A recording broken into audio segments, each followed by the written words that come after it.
মুমিনের উপর যদি অত্যাচার আসে, মুমিনের উপর যদি ধৈর্যের পরীক্ষা আসে, জেল জরিমানা আসে, মুমিন ওইটারে ভয় পায় না। মুমিন ভয় পায় একজনকে, চিল্লায় বলেন তিনি কে? কারণ আল্লাহর ঘোষণা ওয়ালা তাহিনু ওয়ালা তাহজানু, ঘোষণাটা কার? ভয় নাই, তোদের চিন্তা নাই। আনতুমুল আ'লাউনা ইন কুনতুম মুমিনিন, তোমরাই বিজয়ী হবা যদি মুমিন হও, যদি মুমিন হও। এজন্য ধৈর্যের পরীক্ষা দিতে হবে, আল্লাহর উপর তাওয়াক্কুল করতে হবে, অত্যাচার আর জুলুম আল্লাহর নামে সহ্য করে যেতে হবে। চিল্লায় বলেন ঠিক কি না? কারণ মুসলিমের সাথে আল্লাহ থাকে। মুসলিমের বদদুয়াকে বিশ্বনবী ভয় করতে বলেছেন, কারণ মুসলিমের বদদুয়ার মাঝে আর আল্লাহর মাঝে পর্দা থাকে। যারা দুনিয়ার বুকে জুলুম করে তাদেরকে ক্ষমতার মসনদ থেকে নামিয়ে দেয় কে? আর যারা মজলুম হয়, যাদের রক্ত দিয়ে জমিন ভেজে, তাদেরকে জমিনের ক্ষমতা দিয়ে দেয় কে?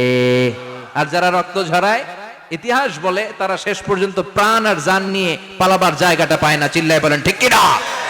এজন্য মুমিন খুব ভালো করে জানে, রাত্রি যত গভীর হয়, সুবহে সাদিকের সময় কাছে আসতে থাকে।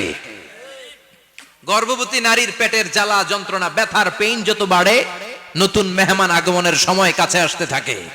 তেমনি ইসলামের পক্ষের শক্তির উপর যদি অত্যাচার, অনাচার, স্টিম রোলার বেড়ে যায়, এটা প্রমাণ করে ইসলামের বিজয়ের সময় কাছে আসতে শুরু করেছে। চিল্লায় বলো ঠিক কি না? এজন্য রাব্বুল আলামিন ডেকে বলেন, গোলাম লিয়াবলুয়াকুম আইয়ুকুম আহসানু আমালা, কে ভালো আমল করো, কে খারাপ আমল করো, এজন্য আমি জীবন মরণ তৈরি করেছি। চিল্লায় কোন ঠিক কি না? এরপর আল্লাহ বললেন, ওয়ালাকাদ যায়্যানাস সামাআদ দুনিয়া বিমাসাবিহা ওয়া জাআলনাহা রুজুমান লিশ-শায়াতিন। সুবহানাল্লাহ বলেন। ওয়ালাকাদ যায়্যানাস সামাআদ দুনিয়া। মাইকম্যান কোথায়? সাউন্ডটা বাড়াও। এত দুর্বল কেন তোমার সাউন্ড? মনে হচ্ছে আমি মাইক ছাড়া কথা বলছি। সাউন্ডটাকে স্ট্রং করো। ওয়ালাকাদ যায়্যানাস সামাআদ দুনিয়া, I have beautified the closer sky with candles, with light and stars. আল্লাহ বললেন, আমি দুনিয়ার আকাশকে তারা দিয়ে সুশোভিত করেছি। আকাশে তারা আছে না নাই? এগুলো এমনি এমনি হয়েছে না? তৈরি করছে কে? বিশ্বাস হয়? কোনো সন্দেহ আছে?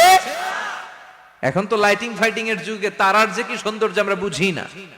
আমরা যখন ছোটবেলা গ্রামে যেতাম, রাতের বেলা তারার মেলা, কি সুন্দর, একটার চেয়ে একটা সুন্দর। শুকতারা, ধ্রুব তারা, সপ্তর্ষি মণ্ডল, 7টা তারার একটা চেইন আছে, চেনেন এগুলো? কি সুন্দর তারা! এগুলো তৈরি করে রেখেছে কে? প্রথম আকাশের মহাশূন্যকে আল্লাহ এই তারকা দিয়ে বিউটিফাই করেছেন। ইটস এ ক্যান্ডেল, আল্লাহ সাজিয়ে রেখেছেন। আমরা খালি চোখে যেটা দেখি, এটা কিন্তু আকাশ না, এটা প্রথম আকাশ নয়। প্রথম আকাশ যে কত দূরে আমেরিকার নাসার বিজ্ঞানীরাও জানে না। খালি চোখে আমরা যা দেখি, এটা প্রথম আকাশের মহাশূন্য। এর অনেক অনেক অনেক উপরে প্রথম আকাশ। এরপরে দ্বিতীয় আকাশের মহাশূন্যের স্তর শুরু, এরপরে দ্বিতীয় আকাশ, তারপরে তৃতীয় আকাশের মহাশূন্যের স্তর শুরু, তারপরে তৃতীয় আকাশ।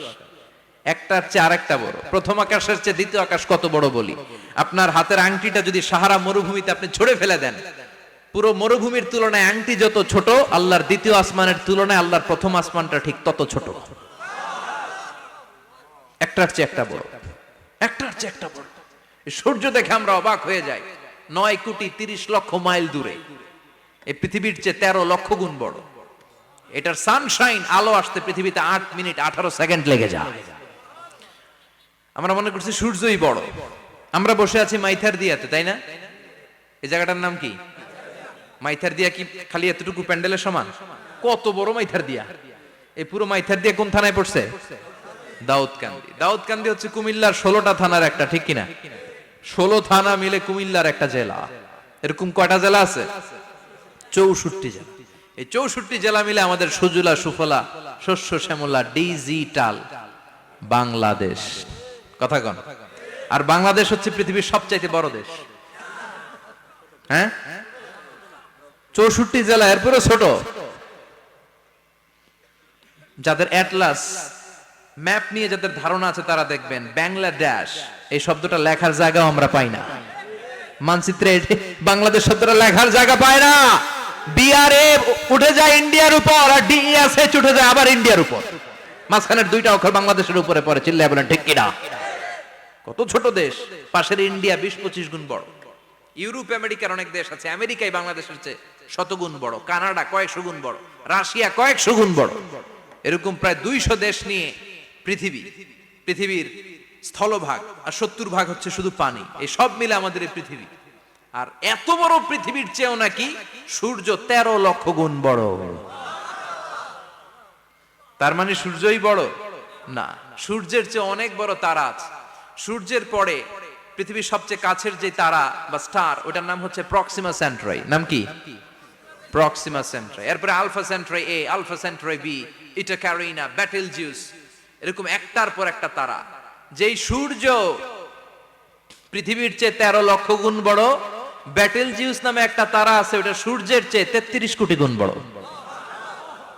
তার মানে কি বেটেলজিউসই সবচেয়ে বড় না, ছোট্ট একটা তারা। এই বেটেলজিউসরে খেয়ে ফেলাইতে পারে এরকম 1000 কোটি গুণ বড় সাইজের তারা আছে না নাই? এরকম কয়েক বিলিয়ন তারা নিয়ে আমাদের গ্যালাক্সি গঠিত। আমাদের গ্যালাক্সি, এটার নাম মিল্কি ওয়ে। এটার নাম কি? আমাদের গ্যালাক্সি। এই গ্যালাক্সিতে আমাদের অবস্থান। এরকম কত হাজার কোটি গ্যালাক্সি আছে আমেরিকার নাসার বিজ্ঞানীরাও জানে না। আমাদের গ্যালাক্সির সবচেয়ে কাছের যে গ্যালাক্সি, ওই গ্যালাক্সিটার নাম হচ্ছে অ্যান্ড্রোমেডা। কি নাম? অ্যান্ড্রোমেডা। আমাদের গ্যালাক্সি থেকে কেউ যদি কাছের গ্যালাক্সি অ্যান্ড্রোমেডাতে যেতে চায়, তার 2.5 মিলিয়ন লাইট ইয়ার্স সময় লেগে যাবে। কথাটা কঠিন হয়ে গেছে, আমি ভেঙে বলি, তারপরে সুবহানাল্লাহ কইেন। আমাদের গ্যালাক্সির নাম মিল্কি ওয়ে। মিল্কি ওয়ে থেকে যদি কেউ অ্যান্ড্রোমেডাতে যেতে যায়, কত সময় লাগবে? 2.5 million light year. Light year মানে আলোক বর্ষ। আলোর গতিতে যদি ছোটা যায়, 2.5 মিলিয়ন মানে হচ্ছে প্রায় 25 লক্ষ। তাহলে পৃথিবীতে সবচেয়ে দ্রুতগামী যে বিষয়টা আবিষ্কৃত হয়েছে সেটা হচ্ছে আলো। এই যে লাইট মারলে যে ছুটে, এই লাইট প্রতি সেকেন্ডে 1,86,000 মাইল বেগে ছুটতে পারে। 1 মিনিটে না, 1 ঘন্টায় না, 1 মিনিটে না, 1 সেকেন্ডে আলো চলে যায় কয় mile? 1,86,000। Could you imagine that? আপনি কল্পনা করতে পারেন? হয়তো মাথা নাড়াইতেছেন। এটা কি কল্পনা করা যাবে? আমার তো তার ছিঁড়ে যাচ্ছে। 1 সেকেন্ডে নাকি আলো ছুটে 1,86,000 মাইল বেগে। 1 সেকেন্ড শব্দ কইতে তো 2 সেকেন্ড লাগে। কথা কোন? এর মধ্যে আলো চলে গেছে 1,86,000 মাইল। তো কোন রকেট যদি আপনি পান, যে রকেট দিয়ে সেকেন্ডে 1,86,000 মাইল বেগে রকেটটা ছুটবে প্রতি সেকেন্ডে, খেয়াল করেন, ঘন্টায় না, মিনিটে না, কিসে? সেকেন্ডে। যে রকেটটা সেকেন্ডে 1,86,000 মাইল বেগে ছুটবে, ওই রকেটটা দিয়ে আমাদের গ্যালাক্সি থেকে আমাদের পাশের গ্যালাক্সি অ্যান্ড্রোমেডাতে পৌঁছতে আপনার 25 লক্ষ বছর লেগে যাবে। সুবহানাল্লাহ বাড়িতে গিয়ে বললেন। এরকম বিশাল বিশাল তারা দিয়ে আমাদের আকাশটারে বিউটিফাই করেছে কে? এজন্য আল্লাহ বললেন, ওয়ালাকাদ যায়্যানাস সামাআদ দুনিয়া বিমাসাবিহা ওয়া জাআলনাহা রুজুমান লিশ-শায়াতিন। আমি এই দুনিয়ার আকাশটারে সুন্দর সুন্দর তারকারাজি লাইটের মতো সেটিং করে সুশোভিত করেছি। আবার এই তারকা দিয়ে আমি শয়তানদেরকে প্রহারও করেছি। সুবহানাল্লাহ। শয়তানদেরকে আল্লাহ তারা মেরে আঘাত করে। সুবহানাল্লাহ বলেন। এরপরে এই সূরার প্রথম রুকুর শেষে আল্লাহ বললেন, ওয়াসিররু কাওলাকুম আও ইজহারু বিহি ইন্নাহু আলিমুম বিযাতিস সুদূর আলা ইয়ালামু মান খালাকা ওয়া হুয়াল লাতীফুল খাবীর। আল্লাহ বললেন, ওয়াসিররু কাওলাকুম, তোমরা যদি গোপনে কথা বলো, আও ইজহারু বিহি, কিংবা স্পষ্ট করে বলো, সব শুনে কে? আপনি যেমনি বলেন শুনবে কে? বলেনই নাই, শুধু মনে মনে ভাবছেন, শুনবে কে? সুবহানাল্লাহ কইবেন না? সাত আকাশের উপরে, আরশের উপরে তার অবস্থান, সাত জমিনের নিচে কোন গোপনতম প্রকোষ্ঠে, কোন ছোট্ট বাক্সের ভেতরে যদি কোনো পিপিলিকা নীরবে হেঁটে যায়, আল্লাহ বলে আমি ওই পিঁপড়ার হেঁটে চলার পায়ের আওয়াজটাও শুনতে পাই। এজন্য কেউ যেটা শোনে না, শুনে কে?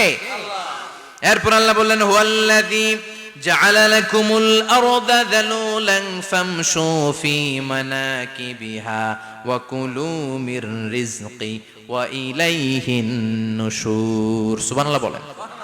আল্লাহ ডেকে বললেন, গোলাম, তোমাদের জন্য জমিনটারে আমি বিছানা বানিয়েছি। আল্লাযী জাআলা লাকুমুল আরদা ফিরাশা, জমিনটারে বিছানা বানিয়েছে কে? এই বিছানার মতো সমতল জমিন দিয়ে তোমরা হেঁটে বেড়াও, চলে বেড়াও, হেলে দুলে পড়ার সুযোগ নাই, ঠিক কিনা? এই যে মাইথার দিয়ার আজকের যে ময়দান, এটা যদি বিছানার মতো সমান না হয়তো বসতে পারতেন? কথা কন। এই ময়দানের প্যান্ডেলের এদিক দিয়া উঁচা, এদিক দিয়া গর্ত, এদিক দিয়া নিচা, এদিক দিয়া খাড়া, কেমন হইতো? কথা কন। কেউ আমার দেখতো, কেউ দেখতো না, কেউ দাঁড়াইয়া, কেউ বৈশা, আছে না নাই? কিন্তু জমিনটারে সমতল বানালো কে? আপনি যদি বিমান থেকে যদি আপনি দেখেন, বিমানের গ্লাস দিয়ে, জানলা দিয়ে যদি আপনি নিচের দিকে তাকান, আপনি দেখবেন মনে হবে পুরো জমিনটাকে আল্লাহ সবুজ কার্পেট দিয়ে কার্পেটিং করে রেখেছে। এই সৌন্দর্য দিয়েছে কে? আবার রব্বুল আলামিন বলেন, জমিনটারে সমান দেখে, কার্পেটিং দেখে মনে করো না তোমরা বেঁচে গিয়েছো। আমার দেয়া বিধান আমার জমিনে যদি কায়েম করতে না পারো, এই কার্পেটিং করা জমিনের ভেতরে আযাব আছে না নাই? এই পুরো জমিনের ভেতরে আছে আগুন আর আগুন। আগ্নেয়গিরির অগ্নুৎপাত জ্বালামুখে বিস্ফোরণ করে দিয়ে গোটা বিশ্বটারে মুহূর্তে মেসাকার করে দিতে পারে কে? এজন্য আল্লাহ ডেকে বললেন, গোলাম আমিনতুম মান ফিস সামাই আন ইয়াখসিফা বিকুমুল আরদা ফাইযা হিয়া তামুর। তোমরা কি ভেবেছো নাকি বেঁচে যাবা? আমি চাইলেই পুরো জমিনটারে কাঁপিয়ে দিতে পারি।